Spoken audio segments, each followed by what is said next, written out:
Naim bin Haji Ahmad Al-Hafiz kerana sudah bersama-sama dengan Gemenul Iman dalam kuliah Isya hari ini. Juga bersama-sama yang dikasihi para pencinta ilmu, pencinta Al-Quran, sahabat-sahabat jannah yang dikasihi lagi dirahmati oleh Allah Subhanahu Wa Taala.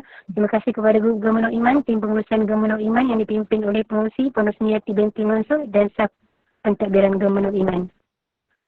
Jadi bagi memberkati majlis kita pada malam ini, marilah sama-sama kita membacakan umul kitab yang akan dipimpin oleh Al-Fadhil Ustaz untuk kita hadiahkan kepada baginda Rasulullah sallallahu alaihi wasallam, ada keluarga baginda, para sahabat, para sadiqin, syuhada, alim ulama, guru-guru kita, ahli keluarga kita serta muslimin dan muslimat, sama ada yang masih hidup ataupun yang telah kembali ke rahmatullah.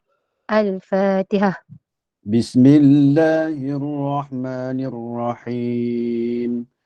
Alhamdulillahi Rabbil Alamin. Ar-Rahmanir-Rahim. Maliki Yawmiddin. Iyyaka na'budu wa iyyaka nasta'in. Ihdinas siratal mustaqim. Siratal ladzina an'amta 'alaihim. غير المغضوب عليهم ولا الضالين آمين. Amin ya Rabbal Alamin. Semoga Allah merahmati dan memberkati kuliah kita pada malam ini dengan tajuk yang sangat best, 8 perkara yang harus ditinggalkan. Saya dengan penuh ta'zim menyerahkan kepada Al-Fadhil Ustaz. Tafadhal mashkura. Assalamualaikum warahmatullahi wabarakatuh. Innal hamdalillah nahmaduhu wa nasta'inuhu wa nastaghfiruh wa na'udzu billahi min shururi anfusina wa min sayyiati a'malina. Man yahdillahu fahuwal muhtadi wa man yudlil falan tajida lahu waliyyan mursyida. Asyhadu an la ilaha illallah wahdahu la syarika lah. Wa ashhadu anna Muhammadan abduhu wa rasuluh. Allahumma salli wa sallim ala sayyidina habibina al-Mustafa Muhammad sallallahu alaihi wasallam. Wa ba'd, yang semati kepada Puan Amnira Suhana selaku moderator kita pada malam ni. Jangan lupa juga Puan Rasniati Mansur selaku pengurusi GNI. Jangan lupa juga kepada ibu-ibu, ayah-ayah, tuan-tuan dan puan-puan, muslimin dan muslimat yang dikasihi sekalian, bonda-bonda, hajah-hajah panggilan dan semuanya yang hadir, termasuk yang berada di Malaysia, yang berada di Brunei Darussalam, yang berada di mana-mana sahaja. Mudah-mudahan Allah merahmati kita dan memberkati kita semua. Asbab pertemuan kita ini menjadikan kebaikan dan kemuliaan buat ibu dan ayah kita yang telah meninggal dunia. InsyaAllah. Amin ya Rabbal Alamin. Ala kulihalnya, apa khabar semua? Mudah-mudahan dalam jagaan Allah ya. InsyaAllah pada malam ni kita akan berbicara berkenaan dengan 8 perkara yang harus ditinggalkan. Maknanya harus ditinggalkan ni maksudnya tak payah buat langsung. Jadi maknanya jangan buat, jangan cuba-cuba nak buat dan sila tinggal. Macam tu. Jadi ini kata-kata daripada Sayyidina Umar Al-Khattab radhiyallahu anhu. Sayyidina Umar Al-Khattab adalah seorang sahabat Nabi yang sebelum dia masuk Islam, dia adalah seorang yang kuat bermusuhan dengan Nabi sallallahu alaihi wasallam. Setelah dia masuk Islam, hubungan dia makin baik, makin terbaik sehingga dikebumikan di sebelah jasad Nabi sallallahu alaihi wasallam. Macam tu. Baik dia sampai sebelah Nabi ditanam, dikebumikan dia dengan Nabi sallallahu alaihi wasallam. Tu hebatnya. Jadi maknanya ini sahabat Nabi bukan kaleng-kaleng, bahkan dia adalah orang yang mulia yang disebut jaminan syurga untuknya. Siapa dia tu? Umar bin Al-Khattab radhiyallahu anhu. Khalifah yang keberapa? Khalifah yang kedua ba'da wafatin Nabi sallallahu alaihi wasallam, maka dia dinobatkan sebagai khalifah yang kedua. Al-Khalifatus Saniyah ba'da wafatin Nabi sallallahu alaihi wasallam, Sayyidina Umar Al-Khattab radhiyallahu anhu. Itu Ramadan kan. Kita pun radhiyallahu an. Tak tahu apanya. Jadi maknanya ini bukan sahabat yang kaleng-kaleng, ini sahabat yang bukan biasa-biasa, ini yang terbaik. Mari kita tengok apa kata dia. Kata Sayyidina Umar Al-Khattab, man taraka fudul, sebut musuh. Man taraka fudul al-kalami munihal hikmah. Wa man taraka fudul an-nadhari munihal khushu'a. Khushu'al qalbi. Wa man taraka fudul at-ta'ami munihal ladzatal ibadah. Wa man taraka fudulan dhahiki muniha haibah. Wa man taraka al-mizaha munihal baha'a. Wa man taraka hubbad dunya muniha hubbal akhirah. Wa man taraka al-ishtighala bi'uyubi ghairi munihal islaha bi'uyubin nafsi. Wa man taraka tajassusa fi kaifiyatillahi ta'ala munihal bara'ata minan nifaqi. Sadaqa Umar Al-Khattab radhiyallahu anhu. Siapa faham apa kita cerita tu? Itu sajalah yang kita boleh cerita pada malam ni. Wallahu ta'ala alam. Jadi maknanya itu 8 benda yang sepatutnya kita ketahui. Insya-Allah. 8 benda ni disuruh kepada kita untuk tinggalkan. Apa dia tu Ustaz? Benda apa disebut tu Ustaz? Mari tengok. Yang pertama, man taraka fudulal kalami munihal hikmah. Apa maksudnya? Barang siapa yang meninggalkan perkataan yang sia-sia, maka dia akan diberi kebijaksanaan pada diri dia. Itu dia. Maknanya apa? Jangan cakap benda-benda mampu lah. Cakap benda yang baik-baik. Cakap benda yang tak menyakiti orang. Cakap benda yang bermanfaat kepada orang. Cakap benda yang boleh orang seronok apabila kita cakap. Cakap kita tu cakap yang baik-baik aja. Cakap kita tu cakap yang tidak menyakiti orang. Contohnya apa? Ada satu kisah. Tadi saya kuliah di Masjid Raja Haji Fisabilillah Saibujaya. Cerita hari ini cerita tentang bab maja'a fi rifqi. Cerita tentang lemah lembut. Lemah lembut ni dibuat contoh oleh Syekh Idris Al-Marbawi tentang perihal dan kepribadian Nabi SAW. Satu hari Nabi duduk di Masjidin Nabawi. Nabi didatangi 10 orang Yahudi. 10 orang Yahudi. 10 orang Yahudi ni, dia datang bertemu dengan Nabi, kemudian mereka melantunkan salam. Bunyi macam salam, tetapi bukan salam. Jumpa Rasulullah SAW, 10 orang Yahudi ni, seorang volunteer bagi salam pada Rasulullah. Salam dia tu seolah-olah macam bunyi salam. Itu yang disangkakan oleh orang Yahudi. Sedangkan Allah pelihara pendengaran Nabi, dengar apa yang mereka cakap, kemudian Nabi balas apa yang mereka cakap. Dia bercakap apa kepada Rasulullah? Assalamualaikum ya Rasulullah. Apa maksud? Mampuslah engkau wahai Rasulullah. Itu orang Yahudi sebut. Lalu Nabi mendengar. Allah pelihara telinga Nabi daripada kelemahan manusia. Allah pelihara telinga Nabi daripada kekurangan. Maka Nabi dengar secara sempurna apa yang mereka sampaikan. Tetapi mereka sangka Nabi tak dengar. Tetapi mereka sangka Nabi kot terlepas dengar kot apa yang kita sebut tentang kejahatan kepada Rasulullah yang kita doakan supaya Rasulullah ni mampus. Maka Nabi pun jawab, wa'alaikum. Cuma Nabi tak jawab wa'alaikumussalam. Nabi jawab wa'alaikum. Bila didengari oleh Siti Aisyah, Aisyah dengar mula isteri Nabi. Cuba dengar isteri Nabi buat apa. Bila Aisyah dengar, Aisyah jawab apa? Ya Rasulullah, dia kata apa kat kau tu? Maka kau kena jawab macam ni. Wa'alaikumussalam wal la'nah. Dia Aisyah jawab. Aisyah kata apa?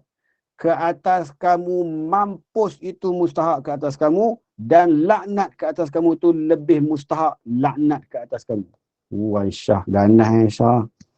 Sebab apa Aisyah cakap macam tu? Sebab dia bukan Nabi. Sebab apa Nabi cakap macam lain? Sebab Nabi-Nabi. Masya Allah. Itu bezanya Rasulullah dengan isteri. Itu bezanya Rasulullah dengan perempuan. Itu bezanya Rasulullah dengan orang lain. Sebab apa Nabi boleh cakap baik? Aisyah cakap benda yang tak baik kepada orang Yahudi tersebut.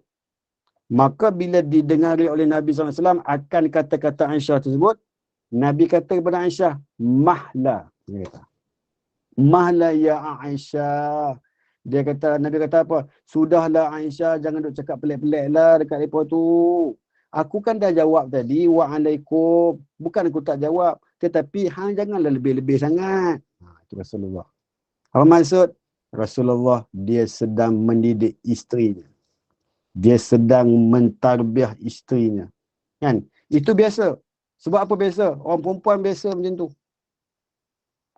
Orang biasa ni, orang perempuan ni, dia kalau jahat tu biasa. Kalau mulut tak elok tu biasa.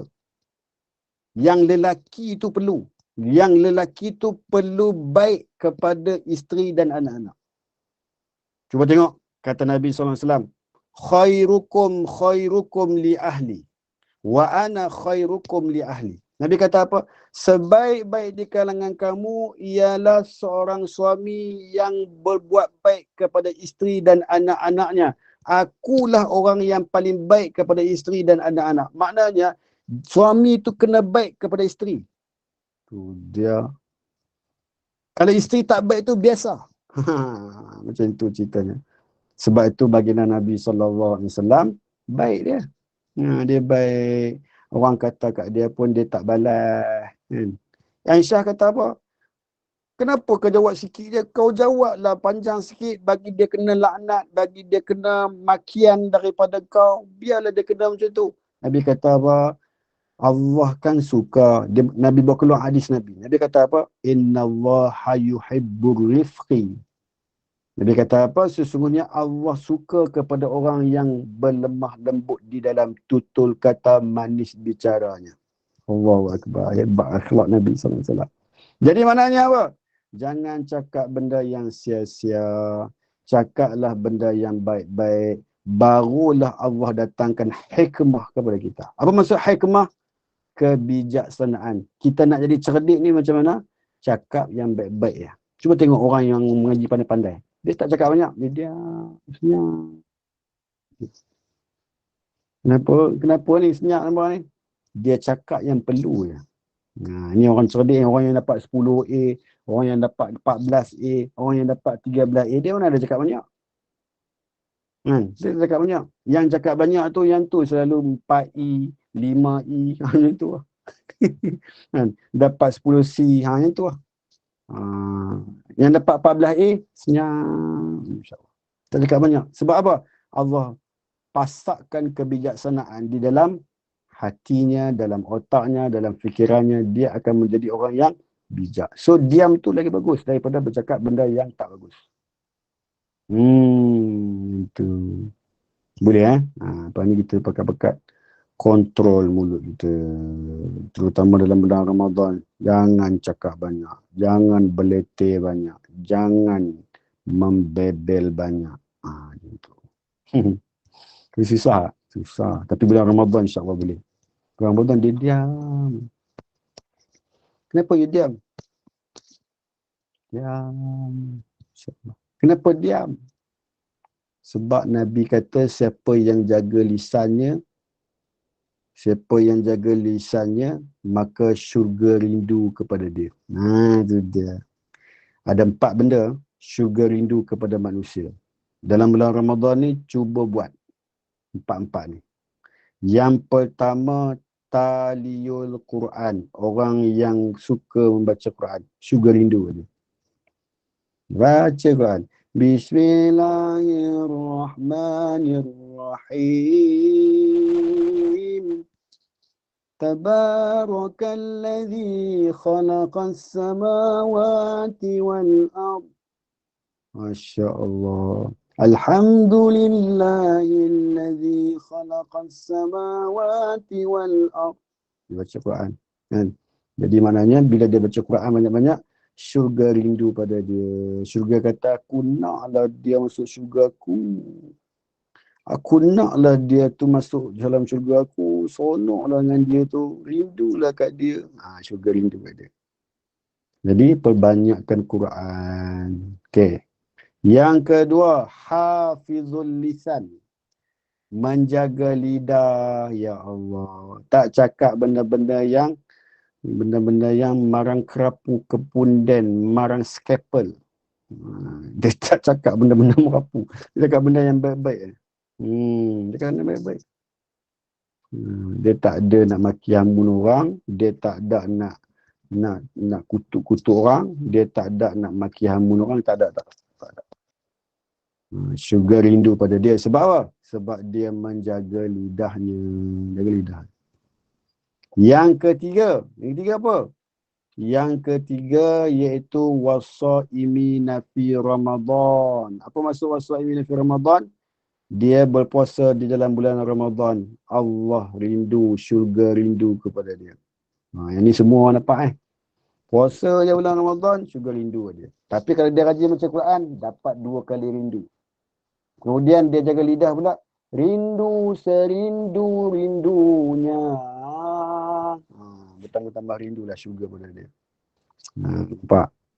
Satu lagi, yang keempat. Iaitu wa mut'imul ji'an. Memberi makan kepada orang yang nak berbuka puasa. Suka kongsi-kongsi juadah berbuka puasa. Tu. Macam tukarlah rezeki. Pah, kau masak apa, Pah? Kita orang tak masak apa pun. Hari ini kita masak biasa-biasa je. Apa biasa-biasanya tu? Hari ini kita buat rendang ayam. Sedapnya. Berapa jenis mata buat ni? Mata ada 3. 3 jenis mata. 3 jenis mata. Nak tak aku buat asam pedas ni? Kau nak tak sikit? Ikan apa tu? Ikan biasa-biasa je. Ikan apa? Ikan jenahak. Ya Allah, sedapnya. Lagi sampai tunggu sekejap, lagi sampai Kalau orang perempuan selalu buat trik ni. Orang perempuan selalu buat trik ni. Trik apa? Waktu senja nak berbuka puasa, dia tak pandai masak macam orang sebelah, tetapi dia pandai umpan. Bau sedapnya orang sebelah masak. Macam mana nak rasa orang sebelah masak Dia pesan ke anak dia, Mat, mai sini kau. Mai sini jap. Pergi hantar kat Makcik Fauziah sebelah. Makcik Fauziah. Pergi hantar kat Makcik Fauziah sebelah. Kata mak nak pinggan balik. Itu trik orang perempuan di dalam bulan Ramadan. Lalu budak ni pun hantar lah. Kau makcik. Mak ada hantar oleh-oleh ni. Apa dia ni? Tak ada apa pun makcik. Ini cucur badak. Badaknya mana? Entahlah badak, tak tahu kat mana. Tapi cucur ni orang panggil cucur badak. Oh ya ke? Tak apa. Tapi makcik Fauziah, mak kata mak nak pinggan balik. Nak pinggan balik? Sekejap. Dia bukan bagi pinggan saja balik. Dia bagi segala apa yang dia masak di rumah dia tu. Masak apa makcik? Rendang ayam. Dia tukar pinggan tu, dia bubur cucuk badak ke tempat lain. Dia bagi balik rendang ayam. Paha semua. Hebat tu. Dapatlah rendang ayam. Budak ni mula 4 ni. Sebab tengok ayam, budak kan suka paha ayam. Dia tengok paha ayam. Mak, paha ayam, mak. Paha ayam. Jadi mak dia kata apa? Kan betul apa yang aku bau tadi. Sedap ni. Lega, tak payah masak, tak payah beli. Syukurlah berjiran dengan kau Fauziah. Nampak tu. Jadi maknanya suka dia. So ini namanya skim penjimatan masakan di rumah kita. Macam tu. Tapi kenapa di dalam bulan Ramadan je kita buat, bulan lain tak buat? Bertukar-tukar juadah itu boleh menjadi penyebab syurga rindu pada kita. Ataupun tak nak tukar-tukar makan, pergi masjid, sponsor juadah berbuka puasa kepada jemaah masjid. Lagi terbaik. Mungkin di masjid tersebut ada orang yang rajin baca Quran. Mungkin di masjid tersebut ada orang yang rajin berzikir. Mungkin di masjid tersebut ada orang yang solat tahajud setiap malam. Mungkin di masjid tersebut ada tok imam yang menjadi imam solat tarawih. Mungkin di masjid tersebut ada Tok Bilal yang selalu mengalunkan azan. Mungkin di masjid tersebut ada qori-qori yang selalu baca Quran. Mungkin di masjid tersebut ada orang yang rajin selawat kepada Rasulullah. Bila kita pergi jamu mereka makan di masjid, kita dapat pahala semua orang yang makan tersebut. Orang yang makan tersebut, semua apa kebaikan dia buat pada hari tersebut, semua transfer kat kita. Dapat juga kita pahala sama macam dia buat. La ilaha illallah. Itu bulan Ramadan je. Bulan Ramadan je pahala ni. Allahu Akbar. Okey. Sebab itu cakap yang baik-baik. Macam tu. Kedua. Yang kedua. Yang kedua, kata Sayyidina Umar Al-Khattab yang harus ditinggalkan. Yang kedua apa dia? Yang kedua, wa man tarakal fudulan nadri muniha khusyu'al qalbi. Apa dia? Barang siapa yang meninggalkan pandangan yang berlebihan, maka dia akan diberi kekhusyukan hati. Maksudnya apa? Mata ni jaga, jangan duk pandang benda-benda yang pelik-pelik. Jangan duk pandang benda yang tak senonoh. Jangan duk pandang benda-benda yang boleh mengundang maksiat. Jangan pandang benda-benda yang boleh mendatangkan murka Allah. Jangan pandang. Jangan pandang. Jangan pandang belakang. Itu dia. Jangan pandangku sebelah mata. Itu. Nanti. Jadi maknanya, jangan suka-suka sangat memandang. Jaga pandangan kita. Bila kita jaga pandangan kita, maka Allah tambahkan sifat kekhusyukan di dalam hati kita. Kekhusyukan itu akan kita rasai sewaktu kita mendirikan solat. Masya Allah. Sebab tu kita khusyuk. Sebab apa? Sebab kita jaga pandangan kita. Yang tak jadi khusyuk sebab apa? Sebab kita tak reti jaga pandangan kita. Semua benda kita tengok. Tengok orang tu. Pakai seluar pendek. Dia tu tak padan-padan dengan tua dia. Pakai seluar pendek. Apa? Mata duk kejik dah berapa kali tu. Kalau sekali tak apa. Ni berkelip-kelip mata. Tengok macam ni. Apa tu? Pakai seluar macam tu. Aku tak faham lah dia ni. Mana buat tu? Jadi maknanya tak baik macam tu. Kalau kita jaga pandangan kita, nescaya Allah tambahkan kekhusyukan di dalam hati kita. Barulah sembahyang kualiti. Allahu Akbar. Baru seronok. Ni sembahyang tak pernah khusyuk. Memang tak khusyuk. Asal tak khusyuk mesti waktu sembahyang. Asal sembahyang mesti tak khusyuk. Macam mana? Itu bimbang. Sebab tu kena jaga elok-elok. Jaga pandangan. Pandangan mata selalu menipu. Pandangan akal selalu tersalah. Pandangan nafsu selalu melulu. Pandangan hati itu yang hakiki. Macam tu. Kalau hati itu bersih. Macam tu. Jadi maknanya pandangan mata tu selalu tersalah. Pandangan hati itu selalu apa? Selalu bersih. Selalu betul lah. Selalu accurate, selalu apa? Selalu betul lah. Pandangan hati. Allah pandang pada hati kita. Allah tak pandang pada wajah kita. Dia pandang hati kita. Hati baik atau hati tak baik ni? Hati baik. Hati baik okey lah. Okey. Jadi maknanya apa? Jaga pandangan kita. Jangan suka pandang-pandang yang pelik-pelik, yang tak baik-baik, yang tak menguntungkan kita. Jangan pandanglah.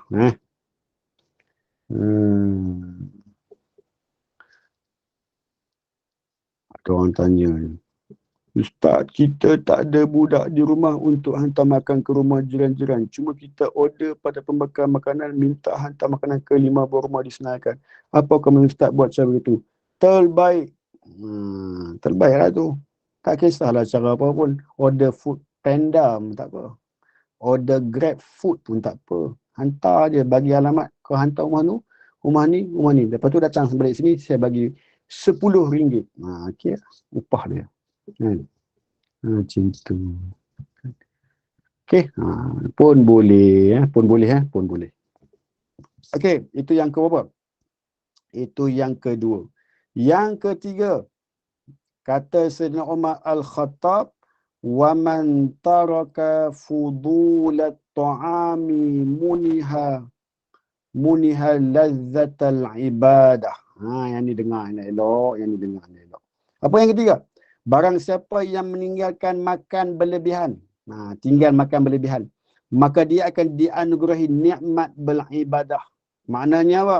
Makan tu tak makan macam-macam sangat. Dah kenyang sudah, jangan duk makan lagi. Tak boleh ustaz, rugi. Sebab kita yang beli banyak-banyak ni ustaz, kita bukan ustaz. Kita pergi bazar Ramadan, kita dah niat dah. Semua yang kita beli, semua kita nak makan. Kau makan. Kan? Jadi maknanya, makan jangan berlebih-lebihan. Kalau kita makan berlebih-lebihan, kita tak dapat kenikmatan di dalam beribadah. Kalau kita makan sekadar kenyang saja, cukup kenyang sekali juga, cukup, tak tambah-tambah dah, maka kita akan mendapat nikmat beribadah yang dianugerahi Allah kepada kita. Barulah tenang semayang. Ni semayang tarawih, nak semayang tarawih ni, sebelum nak pergi semayang tarawih, dia buka puasa. Lepas dia buka puasa, dia semayang maghrib, lepas semayang maghrib, dia makan lagi. Allah. Lepas tu dia bersandar dekat kursi, dia kata apa, saat lagi orang ajar kopi lah. Dia pergi semayang tarawih ni, perut semua melelong ni. Jalan macam penguin sebab kenyang sangat. Sampai kat masjid, Allahu Akbar. Wah, dia sendawa. Apakah benda tu? Jadi maknanya janganlah macam tu. Tak baik ya. Makan berpada-pada je lah ya. Makan berpada-pada. Biarlah perut kita ini ada 3 bahagian. Bahagian yang pertama, makanan. Bahagian yang kedua, air. Bahagian yang ketiga ialah pergerakan makanan di dalam perut kita, iaitu kekosongan sedikit untuk bergeraknya makanan kita dan air kita, saluran air di dalam perut kita. Barulah okey. Semua dia posok nasi semua. Makan apa tu? Nasi Arab mandi. Buka puasa mana ni makcik? Restoran Sabak Cyberjaya. Oh, makan sungguh. Sungguh-sungguh kami makan Ustaz. Tak kira apa dah. Oh, mahal. Memang makan sungguh lah. Jadi maknanya, jangan makan berlebihan. Nanti Allah tak bagi nikmat beribadah kepada kita. Sebaliknya, makan sekadar untuk ibadah saja. Makan sekadar untuk ibadah saja. Okey. Janganlah makan sungguh-sungguh sangat. Memanglah kaya. Orang kaya, dia tak makan roti canai 8 biji, tak ada. Sama je. Orang miskin pun, dia tak makan roti canai 2 biji, tak. Sama je. Dia makan mengikut kapasiti makanan di dalam perut kita. Makan setakat mana tu lah. Okay, itu yang kedua. Sebut makan terus lapar. Oh, Akbar. Kemudian, itu bab makan. Yang keempat, man taraka fudula dhahiki munihal haibah. Yang keempat apa? Barang siapa yang meninggalkan ketawa yang berlebihan, maka dia akan diberi kewibawaan. Dia kata apa tu? Barang siapa yang meninggalkan ketawa yang berlebihan, dia tak gelak sangat. Gelak. Dia tak gelak sangat. Dia cover gelak dia. Tak gelak sangat. Maka Allah akan anugerahkan kepada dia apa? Kewibawaan, keizzahan. Apa maksud keizzahan? Kemuliaan pada diri dia. Cuba tengok orang alim ulama, dia tak bukan gelak sangat pun. Cuba tengok Dr. Zulkifli Al-Bakri. Mana gelak sangat pun. Dia paling kuat gelak pun. Gelak macam tu. Gelak dia. Masya Allah. Jadi maknanya taklah gelak sangat macam kita. Kita gelak hak. Nampak habis anak Anak apa? Anak tekak semua nampak habis.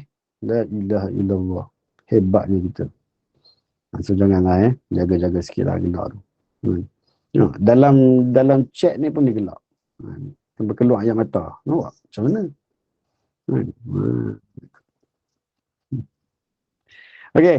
Itu ceritanya. Kemudian yang kelima apa dia? Yang kelima waman tarakal mizah munihal bahaa. Apa maksud?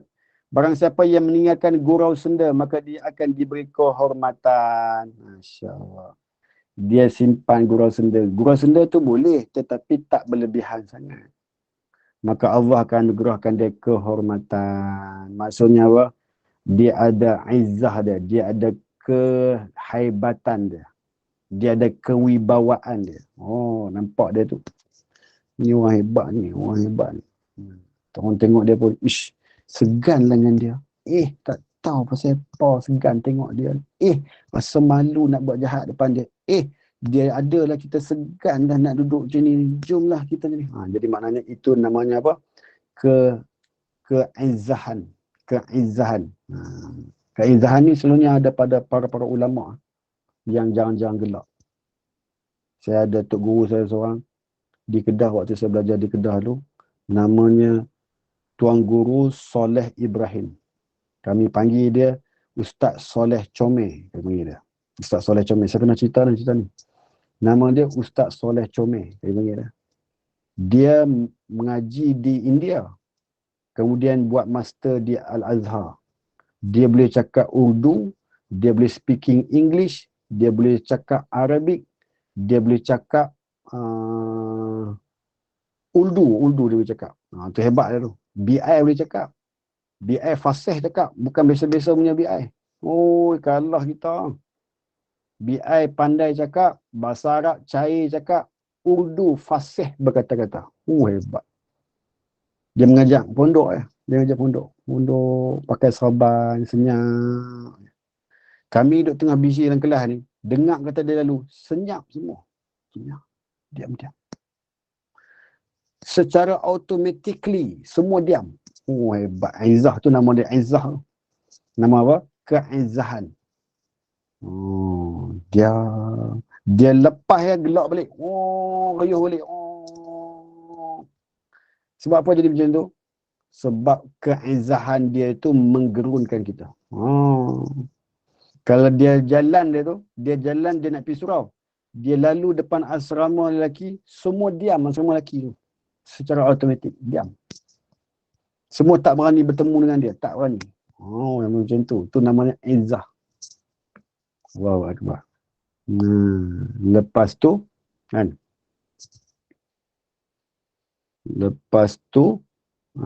kalau pergi makan di kantin, kami seronok kalau dia ada di kantin. Sebab apa? Dia akan belanja semua. Hebat tu. Duit mana dia dapat? Dia bukan banyak duit pun, mengajar pondok mana banyak duit. Tetapi berkat rezekinya tu tak putus-putus sebab dia selalu belanja. Pelajar-pelajar macam tingkatan 6 macam kami ni. Dia suka belanja. Dia kata,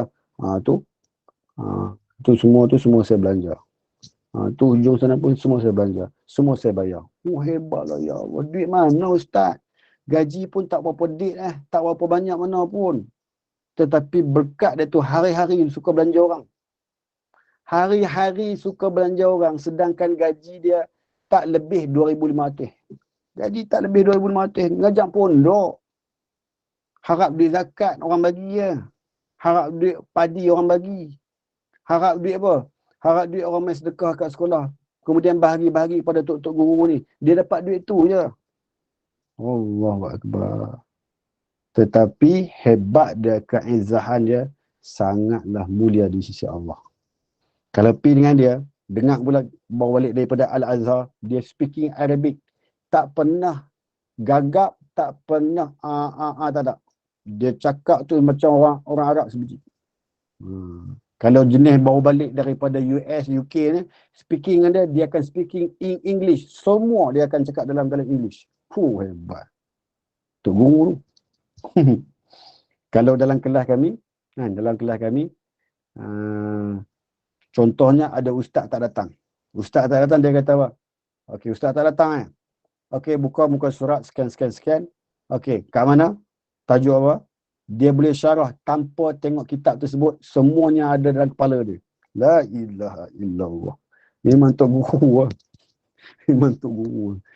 Allahu Akbar. Dia boleh syarah semua dalam kitab tu lebih baik daripada ustaz yang duk mengajar kitab tu.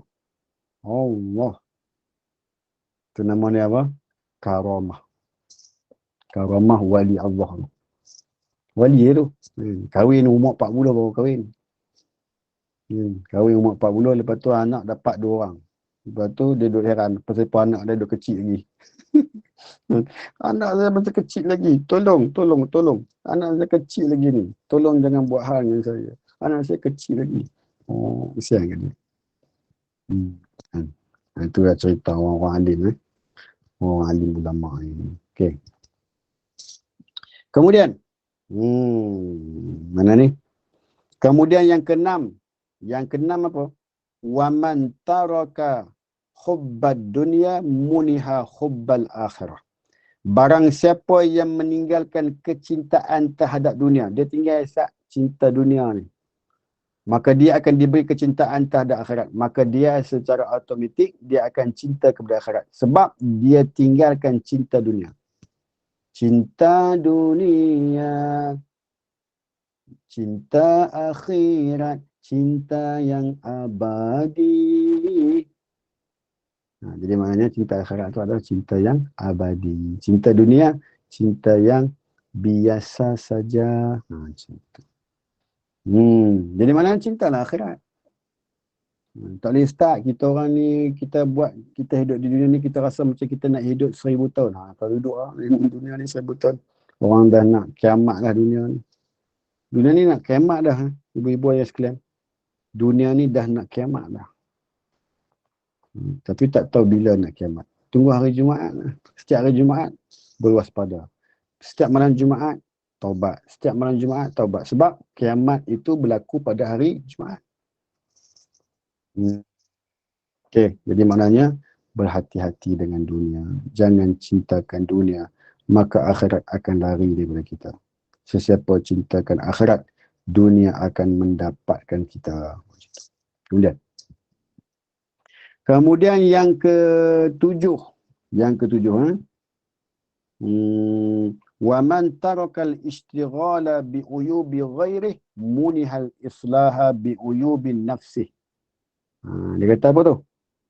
Dia kata barang siapa yang meninggalkan kesibukan mengintip aib orang, maka dia akan diberi kemampuan untuk memperbaiki dirinya sendiri. Maknanya apa?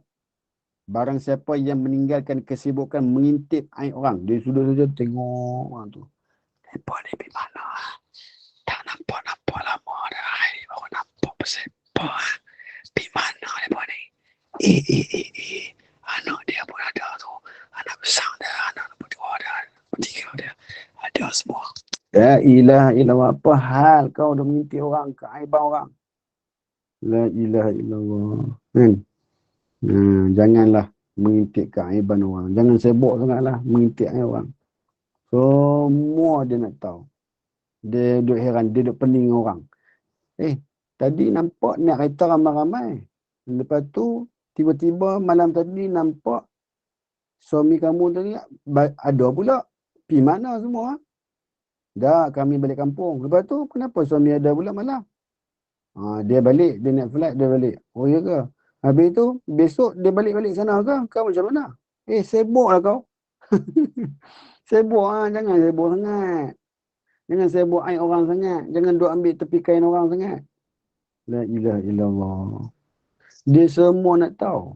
La ilaha illallah. Tadi aku tengok anak kau naik motor kan? Tiba-tiba aku tengok semalam dia nak kereta pula. Motor tu motor siapa? Oh, dia beli sendiri. Bila dia beli? Tu lama dah beli. Dia ambil duit mana? Tak bayar. La ilaha illallah. Sakit orang macam ni memang tak tahu. Kan? Nak kata apa tu? Busy body ke apa tu?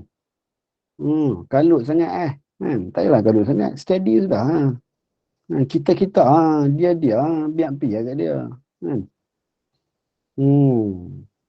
Tu bukan peramah tu, bukan macam tu. Tu bukan peramah tu. Tu bukan peramah tu. Yang tu memang Allahu Akbar. Tak tahulah Yusuf Tawyuk ke, kurma ajwah ke apa, kurma Mariami ke apa, tak tahulah tu. Tu bahaya. Tu jangan jadi orang macam tu. Sebab apa jangan jadi orang macam tu? Sebab maka dia akan diberi kemampuan untuk memperbaiki dirinya. Macam tu. Kalau dia tak ambil tahu hal orang sangat, kalau dia tak ambil aib orang sangat, maka Allah akan anugerahkan dia untuk memperbaiki diri dia. Dia sendiri yang akan mempercantikkan diri dia. Macam tu. Kan? Itu yang keberapa? Yang ketujuh. Dan yang terakhir. Yang ke-8. Wa man tarakal tajassusa fi kaifiyatillahi ta'ala munihal bara'ata minan nifaq. Barang siapa yang meninggalkan obsesi untuk meneliti tentang bagaimana Allah wujud, maka dia akan bebas daripada kemunafikan. Maksudnya apa? Jangan sebut kurma. Ada yang lapar. Itu dia. Saya baru balik umrah, saya baru balik kurma ajwah. Dekat Madinah sekarang ni, untuk makluman semua. Madinah sekarang ni ada satu pasar Indonesia. Orang Indonesia semua berniaga situ. Driver bas yang bawa kita ni, dia pakat pergi situ lah sebab dia dapat saham, dia dapat duit. Kedai Indonesia tu, dia buat macam bazar tau. Dia buat macam pekan tau. Dia buat macam perkampungan tau.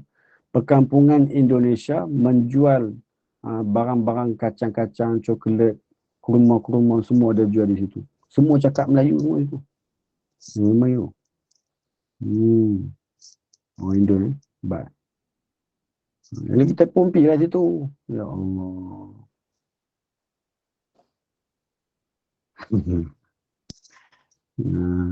Okey. Dia dekat Madinah. Dekat dengan Masjid Quba. Dekat dengan Masjid Quba lah. Dekat Masjid Quba. Dekat dengan Telaga Nabi sallallahu alaihi wasallam. Dekat dengan Telaga Nabi. Kan? Jadi maknanya tak payahlah nak petikai-petikai Allah.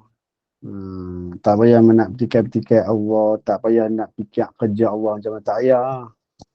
Fikir macam mana Allah buat macam ni. Macam mana Allah buat macam ni. Tak payah. Sebaliknya tasbih, tahmid, takbir dan hauqalah kepada Allah SWT cukup. Kan? Okey. Sebab itu kita sebut 8 perkara ni. Sebab apa 8 perkara ni? Supaya kita tinggalkanlah. Supaya benda yang tak berfaedah itu, kita jauhkan diri kita daripada melakukannya. Gitu. Okey. Itu 8 perkara yang harus kita tinggalkan. Wallahu ta'ala alam. Okey, saya nak buka soalan 5 minit kalau ada soalan. Silakan kalau ada. Ada soalan?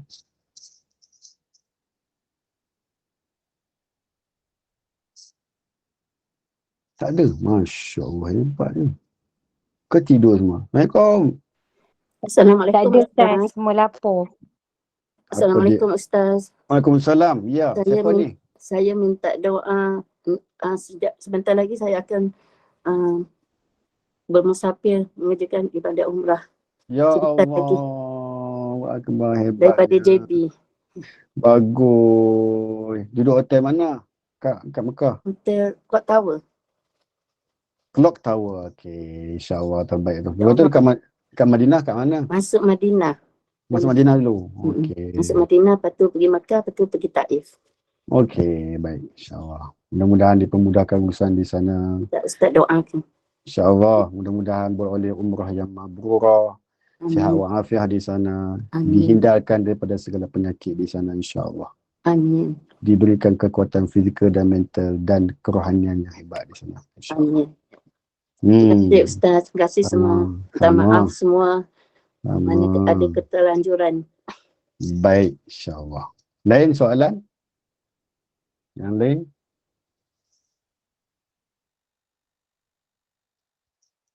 Tak ada. Alhamdulillah. Soalan? Tak ada dah? Habis dah? Masya Allah. Summarizekanlah lagi Ustaz 8 perkara tu. Summarize. Masya Allah. Summarize-nya lebih kurangnya Allah SWT datangkan Sayyidina Umar Al-Khattab kepada kita. Sayyidina Umar Al-Khattab tu dia cakap tu atas ilmu dia yang dia pelajari daripada Nabi SAW. Maknanya mungkin ini salah satu hadis Nabi SAW cuma yang diolah oleh Sayyidina Umar Al-Khattab untuk menerangkan apa yang dia faham. Sebab tu kalau sahabat Nabi, kalau kita dengar kata-kata dia, macam Nabi cakap.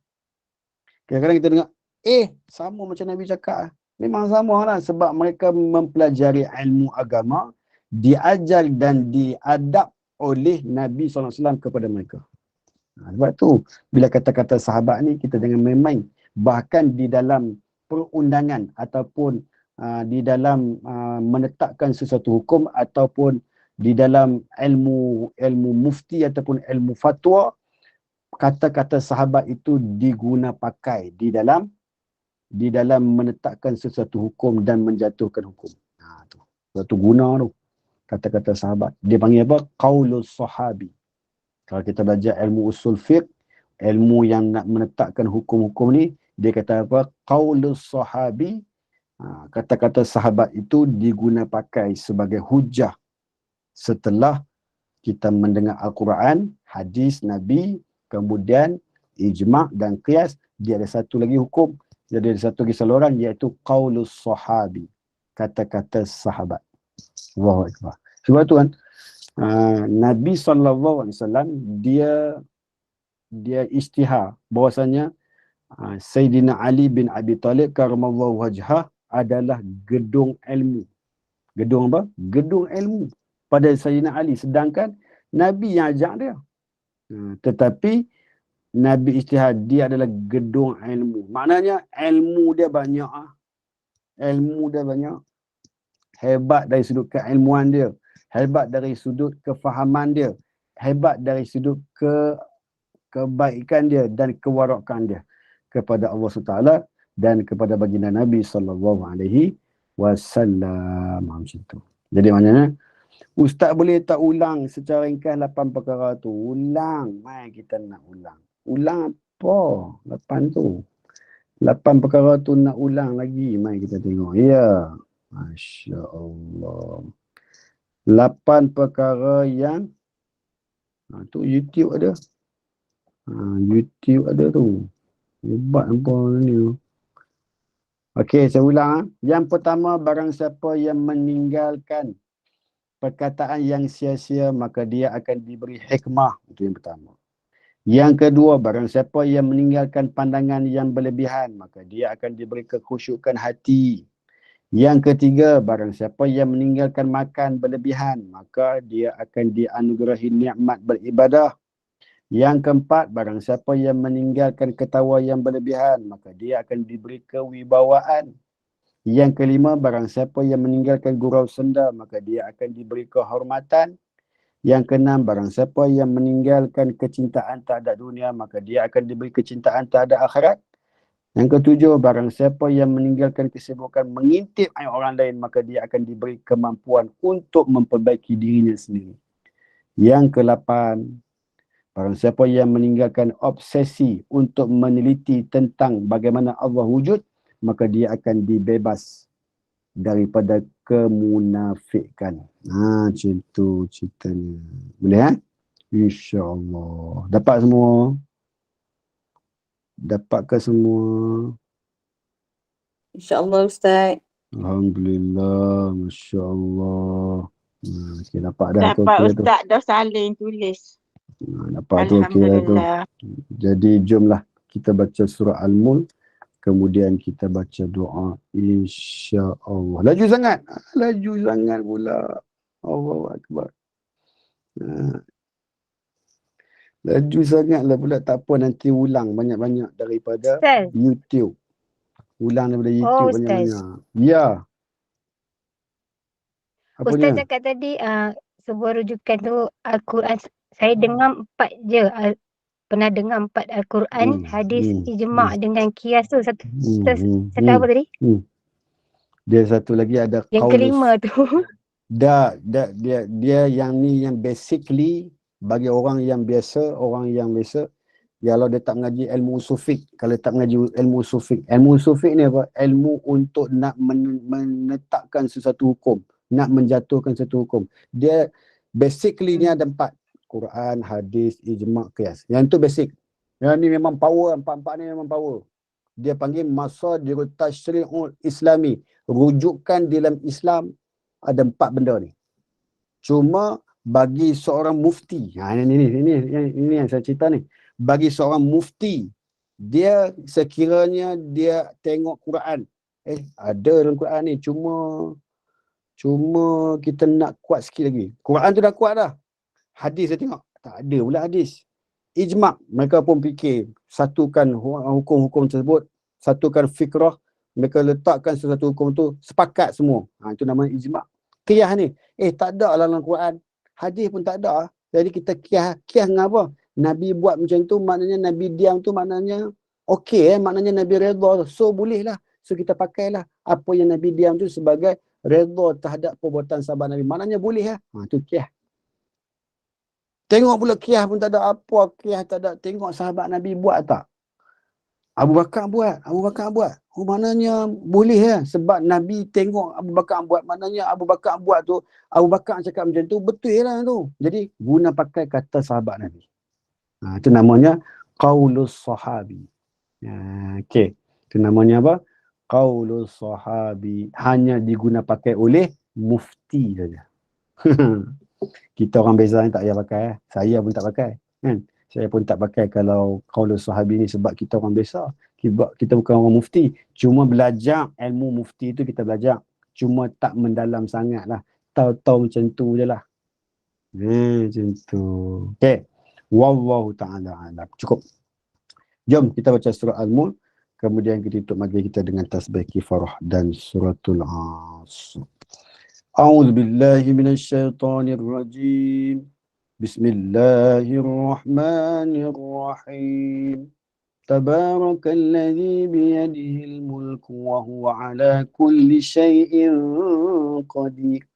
الذي خلق الموت والحياة ليبلوكم أيكم أحسن عملا وهو العزيز الغفور الذي خلق 7 سماوات طباقا ما ترى في خلق الرحمن من تفاوت فارجع البصر هل ترى من فطور ثم ارجع البصر كرتين ينقلب إليك البصر خاسئا وهو حسير ولقد زينا السماء الدنيا بمصابيح وجعلناها رجوما للشياطين وأعتدنا لهم عذاب السعير وللذين كفروا بربهم عذاب جهنم وبئس المصير إذا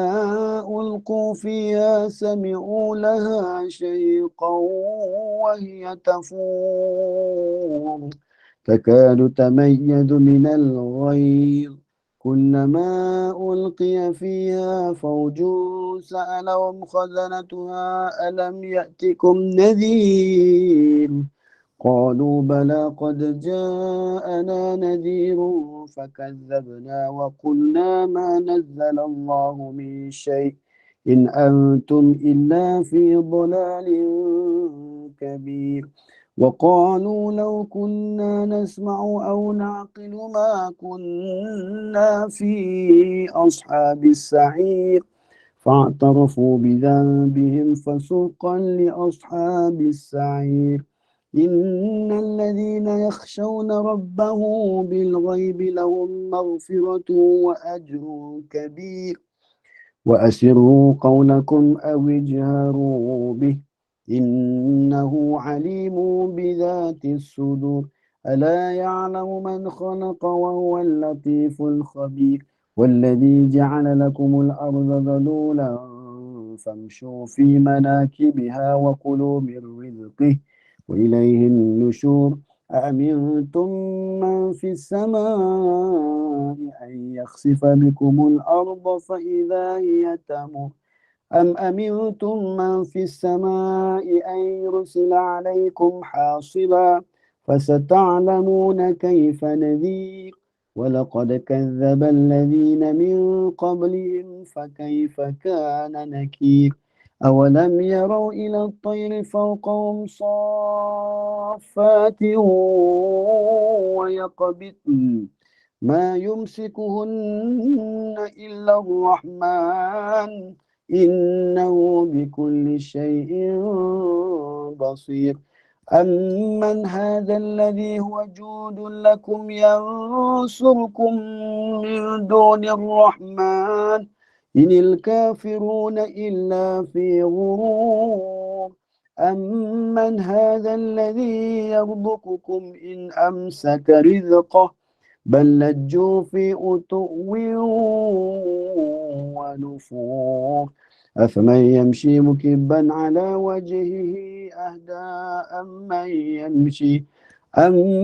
يمشي سويا على صراط مستقيم قل هو الذي أنشأكم وجعل لكم السمع والأبصار والأفئدة قليلا ما تشكرون قل هو الذي ذرأكم في الأرض وإليه تحشرون ويقولون متى هذا الوعد إن كنتم صادقين قل إنما العلم عند الله وإنما أنا نذير مبين فلما رأوا زلفة سيئت وجوه الذين كفروا وقيل هذا الذي كنتم به تدعون قل أرأيتم إن أهلكني الله ومن معي أو رحمنا فمن يجير الكافرين من عذاب أليم قل هو الرحمن آمنا به وعليه توكلنا فستعلمون من هو في ضلال مبين قل أرأيتم إن أصبح ماؤكم غورا فمن يأتيكم بماء معين صدق الله العظيم أعوذ بالله السميع العليم من الشيطان الرجيم بسم الله الرحمن الرحيم الحمد لله والصلاة والسلام ala asyrafil anbiya wal mursalin wa ala alihi wasallam ajmain. Ya Allah ya Tuhan kami, pada malam yang penuh dengan keberkatan ini wahai Allah, apalah kiranya anugerahkan kepada kami kesihatan yang baik, keafiatan yang berterusan, kesembuhan dari segala penyakit buat diri kami serta seluruh keluarga kami, bahkan dikurniakan kepada kami keampunan-Mu, keredaanmu, kasih sayang-Mu yang berterusan di dunia hingga ke syurga-Mu wahai Allah. Wahai Allah ya Tuhan kami, jadikanlah majlis ilmu pada malam ini wahai Allah menjadi penyebab kepada ibu dan ayah kami yang telah meninggal dunia atau pasangan kami yang telah meninggal dunia, dijadikan kubur mereka satu taman daripada taman-taman syurga-Mu wahai Allah, dan jangan sesekali Kau jadikan kubur mereka satu lubang dari lubang api neraka-Mu ya Rahman.